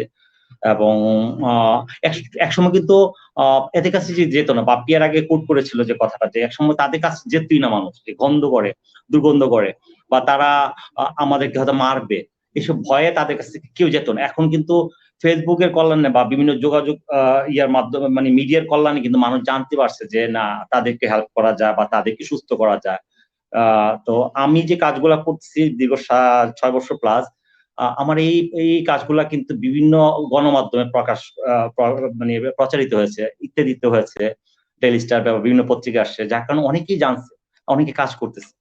তো আমার স্বপ্ন একটা একটু জানতে চাচ্ছি, আপনার কাছে একটু জানতে চাচ্ছি, সেটা হচ্ছে যে বাংলাদেশে যে সকল নিরাময় কেন্দ্র আছে, এই জায়গাগুলোতে যে নির্যাতন করা হচ্ছে, এই জায়গাতে আপনি কি বলবেন? আমি সরি একটু ইয়ে আসলে করলাম। আসলে নিরাময় কেন্দ্র আসলে ওগুলো তো ব্যবসায়িক বিজনেস সেন্টার, ওটা নিরাময় কেন্দ্র না, ওটা ইনকামের একটা সেন্টার, ব্যবসায়িক কেন্দ্র, টাকা পয়সা বানানোর কেন্দ্র। ওখানে কোনো ইয়া হয় না, সেবা হয় না। একদম সত্যি কথা, কোনো সেবা হয় না এখানে। অসংখ্য ভুইফুর ধরনের প্রতিষ্ঠান শ্যামলীতে আছে, পুরো বাংলাদেশে আছে। তাদের মূল উদ্দেশ্য ইনকাম করা, পয়সা কামানো, ওটা মানব সেবা না। ওখানে কোনো সেবা হয় না, চিকিৎসা না, কিচ্ছু না। যাক, আমার কিছু ক্ষোভ আছে। আমি দীর্ঘদিন যাবৎ কাজ করে আসছি, ডেইলি স্টারের মতো পত্রিকায় লিড নিউজ আসছে আমার। এটা কিন্তু আমি যেটা মনে করি, বাংলাদেশের মানে সচিবালয় থেকে শুরু করে সব জায়গায় বাংলাদেশে যারা ডিসিশন মেকার, তারা কিন্তু ওই নিউজগুলো দেখতেছে। ডেইলি স্টারের লিড নিউজ যেহেতু আসছে, অনেক বড় বড় বাংলাদেশে যারা ডিসিশন মেকার তারা কিন্তু দেখছে। কিন্তু এই পর্যন্ত 7 বছর হয়ে গেল, এখনো আমি দেখি নাই সরকারের পক্ষে হোক বা বড় কোনো এনজিও হোক এই রাস্তার মানসিক ভারসাম্য নিয়ে কাজ করতে। কেন? তাদের কাছে ভোট পাওয়া যাবে না তাই জন্য? এই জন্য কোনো জনপ্রশাসন আসতে দেখি না, কেন? তাদের কাছে ভোট পাওয়া যাবে না এই জন্য? কিছু বলার নাই। তো যাক, আমি কাজ করে যাচ্ছি, আমি কাজ করে যাব, আমি মৃত্যুর আগ পর্যন্ত কাজ করে যাব। আরেকটা জিনিস বলি, অনেকেই আমাকে প্রশ্ন করে যে ভাই আপনি তো চাকরি করেন, চাকরির পাশাপাশি কিভাবে করেন এই কাজগুলো করেন? সম্ভব। আমি ব্যাংকারদের উদ্দেশ্যে বলবো, বা যাদের 2 দিন ছুটি আছে, শুক্র শনিবার, যারা কর্পোরেট লেভেলে জব করে, যাদের 2 দিন ছুটি আছে, তারা কিন্তু ইচ্ছা করলে আপনারা কাজ করতে পারেন। 2 দিন আমি রেস্ট না নিলাম, আমি বাসায় 2 দিন না কাটালাম, একটা দিন আমি দেই না, অন্তত আমার 8 দিন যদি বন্ধ থাকে, 4 দিন, 1 দিন দিই, মাসে একদিন সময় দিই এইসব সামাজিক কাজে বা মানবিক কাজে, তাহলে তো দেখা যায় আরো অনেক মানুষ উপকৃত হয়। এটা সম্ভব কিন্তু। আমি সেটা দেখাচ্ছি, আমি না শুধু, আরো অনেকে, এই যে বাপ্পি চাকরি করে, জেবিন আপা উনিও চাকরি করেন, আরো অনেকে চাকরি করছে, চাকরির পাশাপাশি কিন্তু আমরা কাজ করতেছি। এটা সম্ভব যদি আপনার ইচ্ছা থাকে, সদিচ্ছা থাকে, তাহলে চাকরির পাশাপাশিও সেবামূলক কাজ করা সম্ভব। তবে সেবামূলক কাজটা অবশ্যই বাপ্পির সাথে আমি একমত, মন থেকে করতে হবে, একদম দিল থেকে করতে হবে। লোক দেখানোর কাজ করার দরকার নাই। এর বিষয়ে কিছু বলার নেই। ও আরেকটা জিনিস বলি, আজকে তো ভালোবাসা দিবস। আমি লাইভটা যারা দেখতেছেন তাদের উদ্দেশ্যে বলবো, আজকে আমি দেখলাম যে কালকের থেকে দেখছি যে প্রচুর ফুল বিক্রি হচ্ছে, ভালো কথা, ফুল বিক্রি হচ্ছে, ফুল চাষি যারা তারাও উপকৃত হচ্ছে। কিন্তু ফুল যারা কিনতেছেন, একটা ছেলে হোক মেয়ে হোক বা আমরা হয়তো, এই ভালোবাসাটা কি একজন হাজবেন্ড তার ওয়াইফের প্রতি ভালোবাসা, বা একটা বাবা তার বাচ্চার প্রতি ভালোবাসা? কয়টা লাইভে যারা আছেন, কয়জন সন্তান তার মাকে একটা ফুল দিচ্ছেন? আজকে ভালোবাসার দিনে মাকে একটা ফুল দিচ্ছেন, বাবাকে একটা ফুল দিচ্ছেন, কয়টা লোক? তো বাবা মার প্রতি আরো হতে হবে, শ্রদ্ধাশীল হতে হবে, ওনাদের প্রতি আরো আমাদের দায়িত্ব কর্তব্য। ওই যে ভাই জাকারিয়া ভাই বুধ বললেন কিছুক্ষণ আগে, যে কিছুদিন আগে সোনালী ব্যাংকের কর্মকর্তা উনি মারা গেছেন, ওনার 2 ছেলে সম্পত্তি নিয়ে ভাগাভাগি নিয়ে মারামারি কাটাকাটি, এবং ওই লাশটা 24 ঘন্টা পরে ছিল, সন্তানরা তাদের সম্পত্তির ভাগাভাগির কারণে লাশ দাফন হচ্ছে না। শেষ পর্যন্ত এলাকাবাসী টাকা চাঁদা তুলে অ্যাম্বুলেন্স নিয়ে এসে, আর সরি নিয়ে এসে দাফনের ব্যবস্থা করছে। তো বাবা মার প্রতি আরো সহনশীল হতে হবে, আরো উনাদের প্রতি আমাদের দায়িত্ব কর্তব্য আছে, এগুলো পালন করতে হবে। আমরা দেখেন যে বাবা মা মারা গেলে ওই যাই, কি বলে, কবরে যাই, কবরে গিয়ে সেই কবরটা একদম মার্বেল পাথর দিয়ে পাকা করে দিই, হ্যাঁ, বিশাল মার্বেল পাথর, এবং দামি দামি ফ্লাওয়ার, ফুল গাছ লাগাই। এরপর এটা ফেসবুকে দিয়ে আত্মীয় স্বজনকে বলে, এই যে দেখেন আমার মার কবর, আমার বাবার কবর, এই যে দেখেন একদম মার্বেল পাথর। কেন? জীবিত যখন ছিল তখন কয়টা সন্তান বাবা মার খোঁজ নিচ্ছে? যখন মারা যায় তখন কবরস্থানে গিয়ে একদম মার্বেল পাথর দিয়ে পাকা করে দিতে হয়।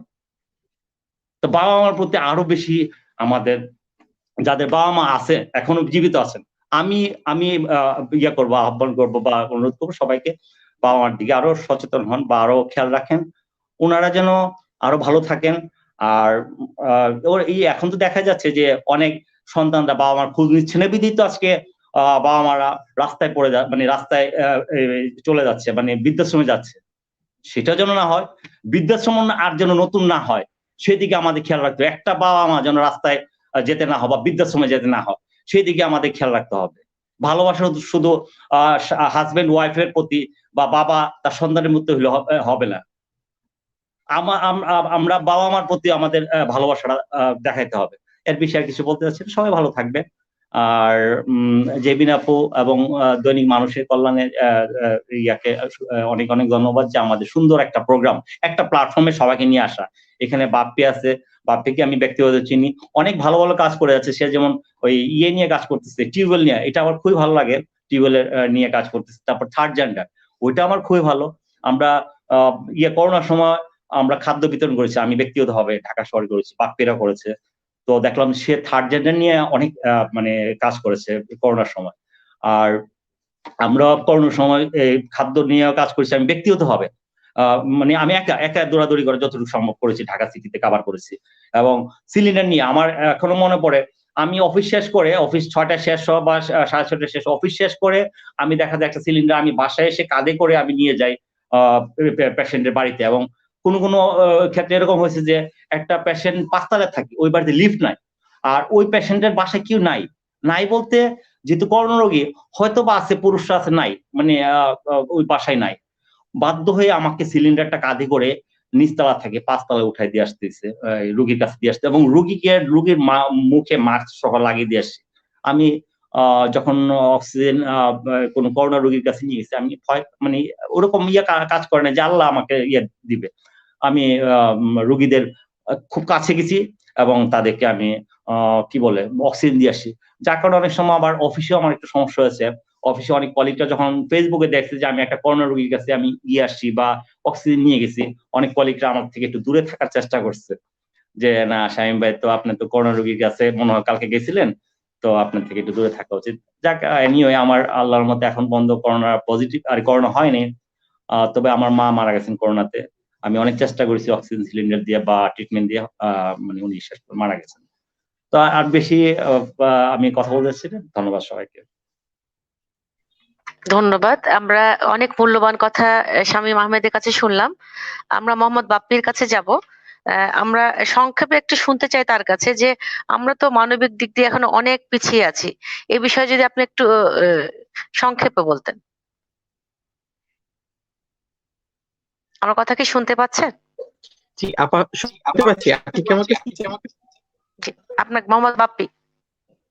হ্যাঁ, মোহাম্মদ বাপ্পি। আচ্ছা, আমি একটু বলি, সেটা হচ্ছে যে অনেক আগে অনেকগুলো এখানে আমার কথা বলার আরেকটা কারণ আছে। অনেকেই দেখতেছি যে এখানে এই প্ল্যাটফর্মে বৃদ্ধাশ্রম নিয়ে কাজ করে। তো আমি সংক্ষেপে বলবো, হঠাৎ করে আমার মনে হলো গ্রামের যে সকল মায়েরা আছে, অনেক মায়েরা আপনার আমার দুধ খেতে পারে না। অনেক বৃদ্ধ বাবা মা আছে যারা আমার দুধ খেতে পারে না। তো আমি আমার সংগঠনের ভলেন্টিয়ারদেরকে বললাম যে তোমরা এরকম সিলেক্ট করো কতজন বয়স্ক বাবা মা আছে, বিশেষ করে মায়েরা আমার দুধ তারা খেতে পারে, এরকম প্রান্তিক গরিব মানুষগুলোকে রেডি করো। তো আমার ছেলেরা রীতিমতো রেডি করলো, প্রায় 150 জন মতো রেডি করলো। তো আমরা পাবনা থেকে মহিষের দুধ কালেক্ট করেছিলাম। তো যখন আমি দুধটা জ্বালাচ্ছিলাম, আমরা এই মায়েদেরকে 1 লিটার দুধ দেওয়ার জন্য প্লাস 1 কেজি করে আম দেওয়ার জন্য দুধটা যখন জ্বালাচ্ছিলাম, তখন হঠাৎ করে একজন মা হাফ কেজি মতো দুধ, মানে ছোট একটা বাটি আছে, ওটাতে নিয়ে এসে ওই গরম দুধ জাল দেওয়া হচ্ছে ওর মধ্যে ঢেলে দিল। আমি বলছি কি ব্যাপার, আপনি কাঁচা দুধ এর মধ্যে কেন ঢেলে দিচ্ছেন? তখন উনি আমাকে বলছিল যে বাবা, এই দুধগুলো তো মায়ের কাছে যাবে, বৃদ্ধ বয়সে বৃদ্ধ হাড়ে যখন এই দুধটা যাবে, তখন আমার গরুর দুধ এটা 100 জন মায়ের কাছে চলে যাবে। আমি এই কথাটা শুনে আমি খুব আশ্চর্য হয়ে গেছিলাম। মানবিক কাজ তো এটাই, মানুষের জন্য ভালোবাসার কাজ তো এটাই। এই ইনি আমাকে চোখের আঙ্গুল দিয়ে দেখিয়ে দিয়েছিল যে কাজটা এরকম করে করতে হয়। তো যাই হোক, সামনে দিয়ে ইসমাইল লাইফ যেটা করতে চাই, বিশেষ করে সুবিধাবঞ্চিত মানুষের জন্য আমরা একটা ইনস্টিটিউট করতে চাই, যেইখান থেকে গ্রামের প্রান্তিক পর্যায়ের স্বামী পরিত্যক্তা নারীরা আছে, তারা যেন এখান থেকে সঠিকভাবে প্রশিক্ষণ গ্রহণ করে নিজের পায়ে কর্মক্ষম হতে পারে, এবং যে সকল পানি এরকম যারা আছে তাদের যেন আমরা সঠিকভাবে হেল্প করতে পারি, প্রতিবন্ধী এবং তৃতীয় লিঙ্গে যারা আছে তাদের যেন আমরা সঠিক ট্রেনিং গুলো দিয়ে হতে পারি, এবং সামনে দিয়ে যেন আমরা তাদেরকে নিয়ে আরো বেশি কাজ করতে পারি, একটা সুন্দর ইনস্টিটিউট গড়ে তুলতে পারি, কৃষকদের জন্য আমরা কৃষি ক্লাব তৈরি করে ফেলতে পারি, এবং তারা যেন এই গুলো থেকে যেন সঠিক সেবা পায় এবং নিজেরা যেন নিজেদের কর্মক্ষম হিসেবে গড়ে তুলতে পারে। এই জিনিসগুলো ইসমাইল লাইফ সামনের দিনে করতেছে, এবং তাদের কার্যক্রমটা, ইসমাইল লাইফের কার্যক্রমটা শুধুমাত্র কুষ্টিয়া না, আমাদের গভর্নমেন্ট লাইসেন্স আছে, আমরা চেষ্টা করছি আরো দেশের অন্যান্য জেলাতেও ছড়িয়ে দেওয়ার জন্য। যদি কারো আমাদের সাথে কাজ করার আগ্রহ প্রকাশ করে তাহলে আমাদের সাথে যোগাযোগ অবশ্যই করতে পারে। থ্যাংক ইউ আপা। এর কাছে চলে যাব, যে অনেকের মনে প্রশ্ন আছে বা জানতে চায় যে আপনারা বিশেষ করে আপনি কার উৎসাহে এসেছেন এই জগতে, এবং কাদের সহযোগিতা পেয়েছেন যাদের কথা আপনার মনে পড়ছে, এবং দর্শকদের এসে উৎসাহিত করতে কিছু বলতে পারেন। হ্যালো, সাইদুর রহমান, আপু আমি আপনি হ্যাঁ বলুন। আচ্ছা সাইদুর ভাই, আমি আবার রিপিট করছি, আপনি কার উৎসাহে আপনি এই মানবতার এই কাজে অংশ নিচ্ছেন, এবং এক্ষেত্রে কাদের সহযোগিতা পেয়েছেন যে যাদের কথা আপনার মনে পড়ছে এই মুহূর্তে, এবং দর্শকদের এর ক্ষেত্রে উৎসাহিত করতে আপনি কিছু বলুন। আচ্ছা, ঘটনা হচ্ছে ছোট থেকে ভালো লাগতো মানুষের সেবায়। তা আমরা অষ্টআশি বন্যায় তখন অনেক ছোট। আমার জন্ম বাংলাদেশ কৃষি বিশ্ববিদ্যালয়ে। তো ওই সব অঞ্চলে আপনার অষ্টাশির সময় বন্যা হয়েছিল, আমরা দেখতাম যে সিনিয়র ভাইরা মানুষের সাহায্যে কিভাবে এগিয়ে যেতেন। তো ওইটা একটা ইন্সপায়ারেশন। আর বাস্তব জীবনে কিছু কাজ করে ধর আমাদের এই যাবৎকালীন আমরা 5 জনকে হার্টের হৃদরোগের চিকিৎসা করিয়েছি। এগুলা যখন সাকসেসফুল হয়েছি তখন মনে একটা বিশাল ভালো লাগার তৈরি হয়েছে যে আমাদের মানে আল্লাহ এতটুকু ভালো একটা কাজ করার সুযোগ দিয়েছেন, যে একটা মানুষের পাশে আমরা থেকেছি, যে ওই মানুষটা এখন পৃথিবীতে নিঃশ্বাস নিতে পারতেছে আমাদের এই সহযোগিতায়। আর ইন্সপিরেশন আমার মা নিয়ে বরাবর, আমার মা অনেক মানুষের সেবা দিয়েছেন। হ্যাঁ, উনিও মানে ওনাকে ইন্সপায়ার্ড হই। এছাড়া আমার এক দাদা আছেন, উনিও চাইল্ডহুড বৃদ্ধাশ্রম নিয়ে কাজ করেন, অটিস্টিক নিয়ে কাজ করেন। ওনার কাছ থেকে অনেক ইন্সপিরেশন পাই। চাইল্ড এন্ড ওল্ড এজ নামে ওনার একটা প্রতিষ্ঠান আছে। আমি ওইখানে ওনাদের সঙ্গে যাই, ইন্সপিরেশন পাই। আর বিশেষ করে কিছু ফ্রেন্ডস আছে, কিছু রিলেটিভ আছে যারা এনকারেজ করে যে ভালো কাজ করার জন্য। আহ, বা নিজের থেকে যে আত্মতৃপ্তিটা অনুভব করতে পারি, সেখান থেকে আসলে কাজটা খুব মানে করা যায় তখন, মানে এটা অনুভবের বিষয়। এখানে অনেকে আছেন সামাজিক কাজ করে আসলে, মানে আত্মতৃপ্তি, মনের একটা তৃপ্তি পাওয়া যায়। বা এটা হয়তো আল্লাহ তাআলা চেয়েছেন বলে আমরা এই কাজগুলো করি। তো আমি আসলে প্রথম দিক থেকে আপনাদেরকে আমাদের নির্ভরতা সম্বন্ধে আমি পুরো কনসেপ্টটা ভালো করে বুঝিয়ে দিতে পারিনি। আমি খুব অল্প সময়ের মধ্যে আমি বলতেছি। এর আগে ধন্যবাদ জানাই এই আজকে যে এই আয়োজন মানুষের কল্যাণে প্রতিদিন। এছাড়াও ধন্যবাদ জানাচ্ছি শ্রদ্ধেয় আপুকে, যিনি আজকে এই হোস্ট। এছাড়া যারা এই প্রোগ্রামটি এখন লাইভে দেখছেন, তাদের সবাইকে ধন্যবাদ, কৃতজ্ঞতা। নির্ভরতা একটা ফুড প্রজেক্ট। আমরা মিরপুর গোল চত্বর আজমল হাসপাতাল থেকে নিয়ে ওই রাস্তার পাশ দিয়ে মেট্রো রেলের নিচ দিয়ে এই সব অঞ্চলে আমরা শ্রমজীবীদের একটা খাবার দিই। এখানে বেশ কিছু কনসেপ্ট নিয়ে আমরা কাজ করতেছি। ধরেন আমরা যে খাবারটা দিই, এটা দিই একটা ফুড গ্রেড কন্টেইনারে, একটা ফুড গ্রেড বক্সে। বাংলাদেশে এইরকম আমার ধারণা মতো কেউ এরকম সেবা দিচ্ছে না এখনো। এবং এটা সম্পূর্ণ স্বাস্থ্যসম্মত এবং পারিবারিক পরিবেশে এই খাবারটা আমরা তৈরি করি, এবং এটা মাত্র 20 টাকা দিয়ে আমরা এই খাবারটা দেই। তো এই খাবারটা হচ্ছে গিয়ে আপনি প্রথমে আমরা এখানে তেল কম দেই। আমরা কাদেরকে দিই? যারা রাস্তার ফুটপাতের কিনারে দোকান করে বা ব্যবসা করে, ওনারা রেস্টুরেন্টে খেতে গেলে এই খাবারটা ওদের 80 বা 100 টাকা লাগতো। সেই খাবারটাই আমরা তাদেরকে, মানে একদম যারা নিম্ন আয়ের, শ্রমজীবী তাদেরকে খাবারটা দেই। তো এতে করে তাদের অর্থনৈতিক একটা সাপোর্ট পায়। ধরেন ৮০ টাকা করে যদি খেতে হয় তাহলে আপনার মাসে আসে ২৪০০ টাকা। আর আমরা এই সেই খাবারটা সে খাচ্ছে, ওনারা খাচ্ছে আপনার ২০ টাকা করে হলে ৬০০ টাকা। তার মানে ক্ষেত্র বিশেষে কারো ১৫০০ থেকে ২০০০ ৩০০০ টাকা পর্যন্ত মাসে সেভ হয়। তো ওই টাকাটা তারা বাড়িতে তাদের সন্তানের পড়ালেখার খরচ বা স্ত্রী সন্তানের জন্য ওরা দিতে পারছে। আমাদের মানে কনসেপ্টটা একটু ইউনিক। ধরেন আমরা যেই কন্টেনারটাতে দেই ফুড গ্রেড কন্টেনার, এখানে কোনো ওয়েস্টেজ নাই, আমরা কোনো পলিথিন ইউজ করি না। বিভিন্ন ওরা ঠোঙা প্যাকেট ইউজ করে যেটা ফেললে মানে পরিবেশের ক্ষতি হয়। আমরা পরিবেশ নিয়েও কিছু কাজ করি। আর সময় ধরেন এই যারা আমাদের খাবারগুলো নেয় এইখানে হচ্ছে আপনার মেট্রো রেলের শ্রমজীবী ভাইরা আছেন। তারপর হচ্ছে এটিএম বুথে এরা খুব স্বল্প পরিমাণ বেতন পায় কিন্তু ৯,০০০ ১০,০০০। তারপরে আপনার ফুটপাতের বই বিক্রেতা, আর এই আপনার আছে আমাদের এই মিরপুর গোল চত্বরের আপনার যে এই পরিবহন শ্রমজীবী তাদেরকে দেই, ফুটপাতের দোকানদার। আপনারা দেখবেন আমাদের কাজগুলো একটু ডিফারেন্ট। যেমন ধরেন আমরা এই ৪ মাসে আমাদের কিন্তু সেবা গ্রহণকারী সদস্য আছে আপনার তৃতীয় লিঙ্গের। ঢাকা শহরে কোনো তৃতীয় লিঙ্গকে কেউ রেস্টুরেন্টে বসে খেতেই দিতে চায় না, পানিটা পর্যন্ত দেয় না। তো উনাদেরকে আমরা একটা, কারণ ওনারা একেক সময় একেক জায়গায় অবস্থান করেন, আমরা ওইখানে কাজ করতেছি। আমরা খুব অল্প সময়ের ভিতরে ওদেরকে একটা মানে এরিয়া ভাগ করে একটা ওয়েতে ওদের কাছে সেবাটা পৌঁছে দিব। এছাড়া আমাদের কাছে আছে দেখবেন মহিলা টোকাই আছে, উনারা কিন্তু আপনার কিনে খায়। কারণ এখন ঢাকা শহরের রেস্টুরেন্ট গুলো আপনি খেয়াল করবেন যে ওরা যদি বিনামূল্য খাবার দেয় কাউকে, দরিদ্র কাউকে বা এতিম কাউকে বা ভিক্ষুককে, ওরা দেয় ৩টার পর। মানে সেল শেষ হলে দেয়। তো মানে আমরা মানে আমাদের চিন্তা হচ্ছে একটা মানুষ যখন তার শারীরিক ভাবে সে সুস্থ থাকবে, সঠিক সময় খেতে পারবে এবং হাইজেনিক মানে স্বাস্থ্যসম্মত খাবার খাবে, তো সে কাজ করতে পারবে ভালো। কাজ যদি করতে পারে তার আর্ন হবে ভালো এবং এটা তার পরিবারে সে ব্যয় করতে পারবে বা তার জীবনে এটা ভূমিকা রাখবে। তো আমরা এইভাবে ২০ টাকা করে একটা খাবার দেই। আর আমরা যে অঞ্চলটাতে আপনার কাজ করি, যেই রোডটাতে যতটুকু এরিয়াতে কাজ করি, আমাদের লক্ষ্য যে এখানে আমরা কোনো অভুক্ত মানুষ থাকতে দেব না। যেমন ধরেন রাস্তা কিনার ভিক্ষুক আছে, উনাকে সেম খাবারটা আমরা মাত্র ২ টাকা দিয়ে দিচ্ছি এতিম সন্তানকে পেলে। একটা মহিলা নারী আছে, উনি মানে লাইফ স্ট্রাগল করতেছে রাস্তার কিনারে, সিগারেট পান নিয়ে বিক্রি করে, উনাকে আমরা এই খাবারটা মাত্র ২ টাকার বিনিময়ে দেই।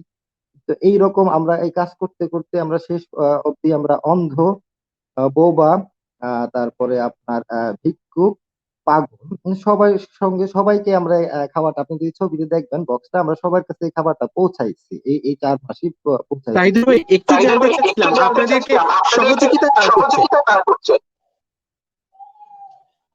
নির্ভরতার সংগঠনটা, এটা আমরা বেশ ৪-৫ বছর যাবত কাজ করতেছি। আমরা আসলে অনেক বড় পরিসরে কাজ করেছি। আমরা চিকিৎসা ক্ষেত্রে কাজ করছি। আপনার ধরেন বাংলাদেশ সরকারের আশ্রয়ণ প্রকল্পে আমরা করোনাকালীন সময়ে আহ রীতিমতো দৈনিক আমরা ওদেরকে মানে খাবার সহায়তা দিয়েছি, ওদেরকে পৌঁছাই দিচ্ছি খাবার। তো দীর্ঘদিন যাবত আমরা কাজ করাতে আমি যেহেতু আমার একটা পরিচিত পরিমণ্ডল আছে, আমার রিলেটিভ আছে, ফ্রেন্ডস আছে। আমরা এই ছোট মানে একটা এগুলা দিয়ে আমরা করে ফেলতে পারি। ফ্যাক্ট হচ্ছে আমাদের অভিজ্ঞতা আমরা নিয়েছি যে আসলে চাইলে আমরা এতদিনে বুঝতে পেরেছি যে অনেক কিছু করা সম্ভব মানুষের জন্য, যদি আপনি মন থেকে চান। টাকার ভারটা ফান্ডিং ডোনার আসলে ভালো কাজ করলে আপনার মানে কাজ করলে ডোনেশন অভাব কখনোই হয় না বা হবেও না। তো আমরা এটা ভারটা নিতে পারবো কিনা এর জন্য আস্তে আস্তে আমরা কাজগুলা করতেছি। আমরা একটা আমাদের সক্ষমতাটা বৃদ্ধি হলে আমাদের লক্ষ্য হচ্ছে বড় করে কাজ করা। আপাতত আমরা আমাদের পরিচিত আমাদের একটা গ্রুপ আছে, ফেসবুক গ্রুপ আছে নির্ভরতা। আর আমাদের পরিচিত আমার ফ্রেন্ড বা আমরা এখানে বেশ কিছু মানুষের শুভাকাঙ্ক্ষী আছে আমাদের, কাছের মানুষ আছে, আপনজন আছে, তারা মানে মাঝে মাঝে, যেমন আজকে ধরেন একটা আমরা আহ, চতুর্থ করে একটা operation, খুব বেশি টাকা লাগে না, কিন্তু আমার এক ভাই মনে করেন তার সঙ্গে যোগাযোগ হলো, ভাই এই ব্যাপার আমরা একটা অর্গানাইজ করবো, ওকে ফাইন। ওরা জানে। আমাদের একটা পেজ আছে, আমরা পেজ থেকে এখনো কখনো মানে টাকা ডোনেশনের জন্য আমরা কখনো পোস্ট করি নাই। কারণ বলছি তো আপনাদেরকে যেটা বলতেছি, যদি আপনি আমাদের কাজ যদি ভালো হয়, কাজ করে টাকার তো সমস্যা হওয়ার কথা না। কাজ করলে বাংলাদেশে অনেক সংগঠন কাজ করতেছে, উম, মানুষজন সহায়তা করতেছে, মানুষ তো মানুষের পাশে থাকেই, হয়তো বা অনেকে থাকে না, আবার অনেকেই থাকে। এইসব ডোনেশন না দিলে তো আর আমরা এত কাজ করতে পারতাম না। তো মূল লক্ষ্যটা হচ্ছে ডোনেশনটা আসলে কাজ করলে ডোনেশন আমার বিশ্বাস যে আসলে সমস্যা না। আমরা আসলে নিজেদের ক্ষমতাটা বৃদ্ধি করতেছি। ধরেন আমাদের কাজ করতেছি আমরা কোন লেভেল পর্যন্ত, আমরা ময়মনসিংহে আমাদের একটা জোন আছে, ময়মনসিংহে আমরা কাজ করি, কুমিল্লাতে আমাদের একটা আছে, ফরিদপুর আছে, ওখানে আমরা মানে আমাদের মানে ভাবনাটা একটু বড় করে আমরা ওখানে যে স্কুল বাচ্চাদেরকে একটা স্কুলের ব্যবস্থা করতেছি, যেখানে যেসব বাচ্চারা মানে আমরা ওদেরকে দুপুরবেলা খাবারও দিব, যে যারা ওই স্কুলে যাবে শুধুমাত্র তারাই খেতে পারবে। এরকম আমরা 20-40 জনের প্রত্যেক এরিয়াতে করে করবো, কিন্তু মূল কাজটা হচ্ছে আমাদের ঢাকা এই ফুড প্রজেক্টটা, কারণ এটাকে ডেভেলপ করা অনেক সম্ভব। আমরা যে কাজটা করতেছি ঢাকায়, এটাতে করে আপনার অনেকে আপনার বুঝবেন যে শ্রমজীবীদেরকে আসলেই অনেক মানে তাদের উপকার হচ্ছে। ধরেন এই পরিবহন শ্রমিক যারা, তারা মানে ওদের আমরা খেয়াল করছি অধিকাংশরই মানে গ্যাস্ট্রিক আলসার মানে বিভিন্ন রকম মানে সমস্যা। তো ওরা আমাদের এখান থেকে এই 4 মাসে খেয়ে আমরা কম মশলায় বা আমরা যেমন আলাদা লবণও দেই না, মানে আমাদের মানে মানে আমরা চাই যে স্বাস্থ্যসম্মত খাওয়া। এবং এই খাবারটা আমরা কি তৈরি করি, যাদেরকে খাবারটা দেই তার অধিকাংশরাই গ্রাম থেকে এসে ঢাকায় চাকরি করতেছে বা কাজ করতেছে। তো উনি তার বাড়িতে থাকলে তার মা বা বোন বা স্ত্রী তাকে যেই ধরনের খাবারটা রান্না করে দিতেন, পারিবারিক পরিবেশ বলতে যা বুঝিয়েছি, মানে ওই রকম খাবারটা আমরা ওনাদেরকে দেওয়ার চেষ্টা করি, যেন ওনারা তাদের পরিবারের মানুষদেরকেও মিস কম করে, হ্যাঁ, আর স্বাস্থ্যটাও যেন ভালো থাকে। তো এইরকম আর কি। আর ডোনেশন বিষয়টা এইভাবেই আসে।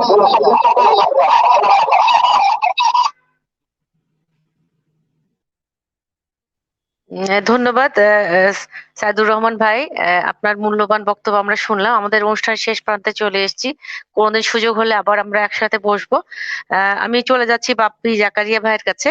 আপনি আমাদের অতি সংক্ষেপে, যেহেতু আমাদের শেষ প্রান্তে এসে গেছি, আপনি একটু আমাদের যেসব দর্শকরা আজকে উপস্থিত আছেন বা ভবিষ্যতে আমাদের শেয়ার পোস্টের মাধ্যমে দেখবেন, তাদের জন্য আপনি একটু আমাদের বলুন যে এই ধরনের কাজ করতে গেলে আপনি কি ধরনের পরামর্শ আহ আহ, আমাদের দিতে পারেন বা দর্শকদের উদ্দেশ্যে দিতে পারেন, বাপ্পি জাকারিয়া। কাজে প্রথম ইন্সপিরেশন হচ্ছে গিয়ে পরিবার। আমার দাদি, বিশেষ করে আমার দাদি 10 বছর বিছানায় ছিল। 10 বছর বিছানায় ছিল। আমার বাবা মা কিন্তু 10 বছর আমার দাদির সেবা করছে। মানে 2000 সালে স্ট্রোক করছে, 2010 মারা গেছে। তো এটা হচ্ছে পরিবার, হচ্ছে গিয়ে একটা বড় বিষয়। যে আর একটা হচ্ছে পরিবেশ। কেউ চাইলে সদিচ্ছা লাগে। আর আমাদের বাংলাদেশ প্রবীণ হিতৈষী সংঘ আমাদের মূলত ফাইন্যান্স করে হচ্ছে ministry of health, ministry of social welfare. আমাদের হচ্ছে গিয়ে সারা বাংলাদেশে 86টা শাখা আছে। আর আমার যে সংগঠনটা we are for older person, আমাদের এটার ফাইন্যান্স হচ্ছে আমাদের কিছু কাজিন আছে, কিছু বড় ভাই আছে, আর বড় বোন আছে, তারা ফাইন্যান্স করে। আর এই ধরনের কাজে আগে মানে সদিচ্ছা হচ্ছে বড় ব্যাপার। সদিচ্ছা হচ্ছে বড় ব্যাপার, যে আমি এই ধরনের কাজ করবো। আর দৃঢ় মনোবল লাগবে। একটা কথা মনে রাখবেন যে ভালো কাজ কখনো আটকে থাকে না। ভালো কাজ চলে, কিছু বাধা আসে, ভালো কাজ চলে। এটাই আমার বলার আর কি। ধন্যবাদ। আমরা আজকে খুব সুন্দর একটা অনুষ্ঠান উপভোগ করলাম। আর সবচেয়ে বড় বিষয় হলো যে আজকে আমাদের এই বিষয়বস্তুটা ছিল খুব শিক্ষণীয়। আমাদের সমাজে যে বিভিন্ন রকমের মানবিক কাজগুলো হচ্ছে, আমাদের এই আজকের অনুষ্ঠানের মাধ্যমে কিছুটা হলেও, আংশিকভাবে হলেও, আমরা যেহেতু সংক্ষিপ্ত সময় অনুষ্ঠান হলো, সেই হিসাবে আমরা তারপরও মনে হয় যে আমরা কিছুটা অবগত হতে পেরেছি। আমরা দর্শক শ্রোতাদের বলবো যে আপনারা আমাদের সঙ্গে এতক্ষণ ছিলেন, এই জন্য আপনাদেরকেও ধন্যবাদ। এখন করোনাকালীন সময়ে আমরা সামাজিক দূরত্ব বজায় রাখবো, প্রয়োজন ছাড়া ঘরের বাইরে যাব না, মাস্ক ব্যবহার করব এবং নিয়মিত সাবান দিয়ে ঘন ঘন হাত ধোবো। আর আমরা চেষ্টা করব যে অন্যকে সচেতন রাখতে এবং নিজেরা সচেতন থাকতে। ভালো থাকবেন, সবাই সুস্থ ও সুন্দর থাকবেন। আল্লাহ হাফেজ। আসসালামু আলাইকুম।